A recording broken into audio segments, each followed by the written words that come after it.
अस्सलाम वालेकुम दोस्तों, आप देख रहे हैं जावेद क्लिक। मुझे आप जानती हैं, जावेद अली।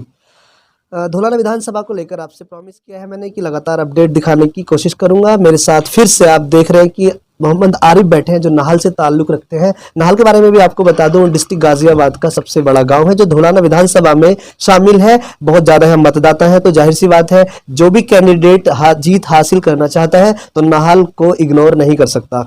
तो चलिए नाहल से संबंधित इन चुनावी विशेषज्ञ से नया अपडेट जानेंगे आज। पिछली बातचीत जो हमारी जो क्लोज हुई थी वो इस बात पे हुई थी कि जो मुस्लिम मतदाता है उनके रुझान पे हमने स्पेशली बात की थी। तो बात ये निकल के आई थी कि सपा को लेकर ज्यादा रुझान दिख रहा है, हालांकि विधायक को लेकर लोग नाराज भी हैं काफी हद तक, बट सपा से कम नाराजगी है।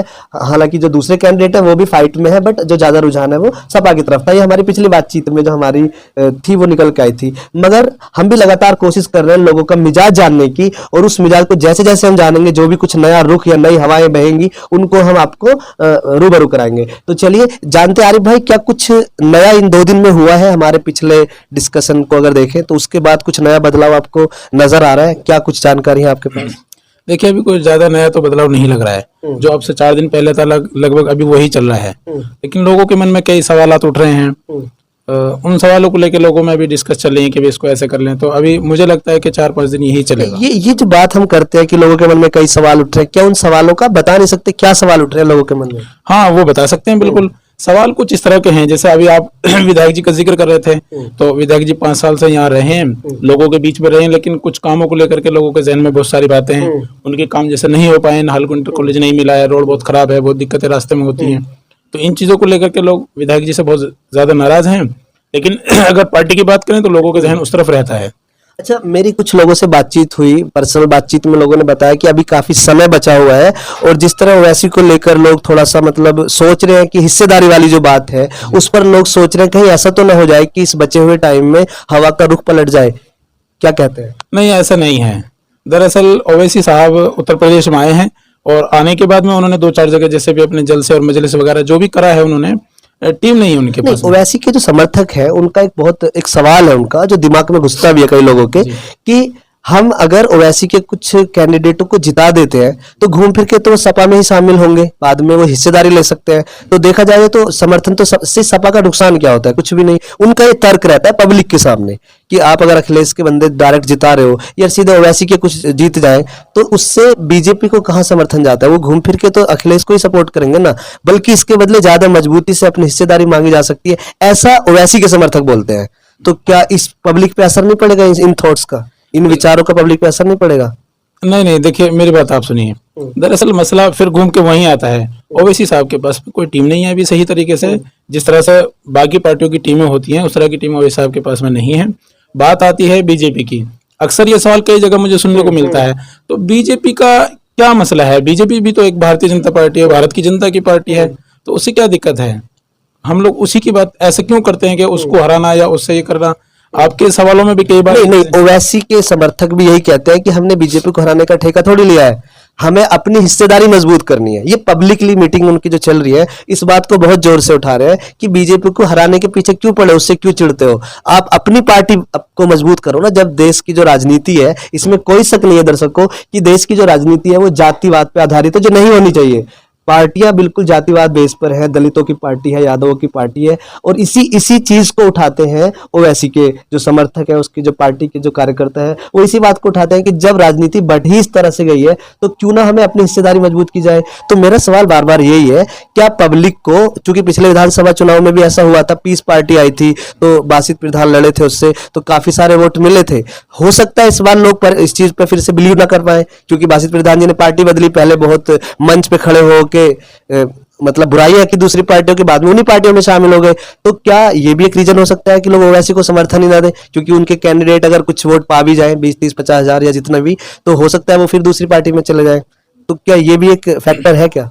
देखिए, हमारा जो इलाका है ये हमारे आसपास में 2 मरतबा इस तरह का धोखा हम लोग खा चुके हैं। एक मरतबा वहाब चौधरी चुनाव हारे थे, असलम चौधरी एक पार्टी थी एनएलपी पार्टी, उससे चुनाव लड़े थे, तो वहाब को हरा दिया था, जबकि वो बहुत नुकसानदायक हुआ। उसके बाद में फिर पीस पार्टी आई, वो पंखा कुछ इस तरह से निशान था, तो उससे बड़ी दिक्कतें हुई।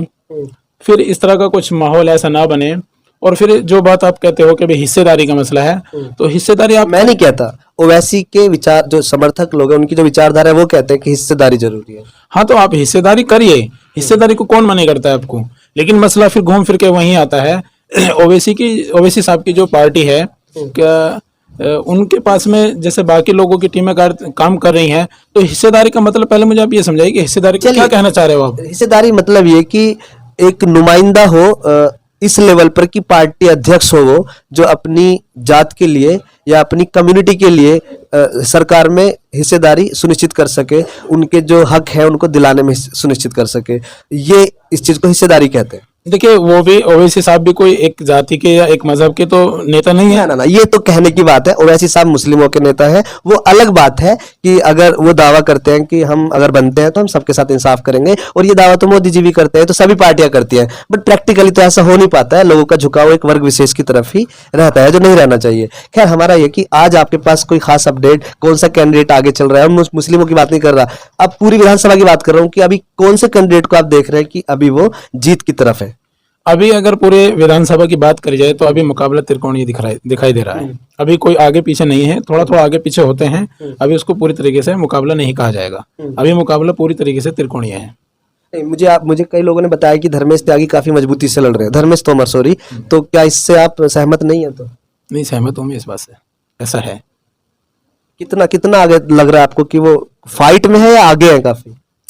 देखिए, बिल्कुल ये तो नहीं कहा जा सकता कि बहुत आगे हैं, और ये भी नहीं कहा जा सकता कि वो बहुत पीछे हैं, लेकिन फाइट में है और अच्छी फाइट में है वो इस टाइम। कौन से दो प्रत्याशी हैं जिनकी फाइट है बिल्कुल क्लियरली? उसमें एक असलम चौधरी अभी आज की बात कर रहे हैं हम, क्योंकि अभी टाइम बचा हुआ है, और टाइम इतना बचा हुआ है कि बहुत कुछ बदल सकता है। अभी जो फाइट है वो त्रिकोणीय है। उसमें यह है कि भाजपा और समाजवादी और बहुजन समाज पार्टी, इन तीनों पार्टियों की फाइट है इस टाइम अभी। तो इनमें जो तीनों प्रत्याशी अपनी अपनी मेहनत में लगे हुए हैं, तीनों पार्टी अपनी मेहनत करेंगे, तो जो जितनी मेहनत कर जाएगा वो आगे निकल जाएगा। तीनों की फाइट चल रही है बराबर ही।